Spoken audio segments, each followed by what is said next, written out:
সোজা লাইন টেনে নিচ্ছি, দেন জয়েন্ট করে দেব, and it's almost done.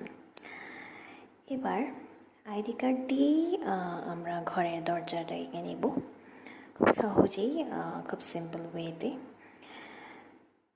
And দরজাও আঁকা পুরোপুরি শেষ, আমাদের কোনো স্কেলের দরকার পড়েনি। এবার দরজার লকটাও এঁকে দিলাম ছোটো একটা গোল দিয়ে।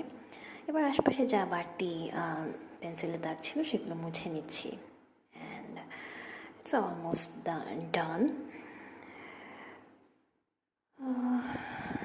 So this is the final look. এখন আমি ঘরের ছাউনিতে একটু ঢেউ ঢেউ দিয়ে দিলাম চালের মতো লাগার জন্য। So that's it, thank you for watching. আর এই ভিডিওটি যদি ভালো লেগে থাকে তাহলে অবশ্যই একটি লাইক দিন এবং কমেন্টে জানান কেমন লাগলো। আর এমন সহজ ফানি আঁকার ভিডিও পেতে আমাদের চ্যানেলটি সাবস্ক্রাইব করতে ভুলবেন না। আসসালামু আলাইকুম।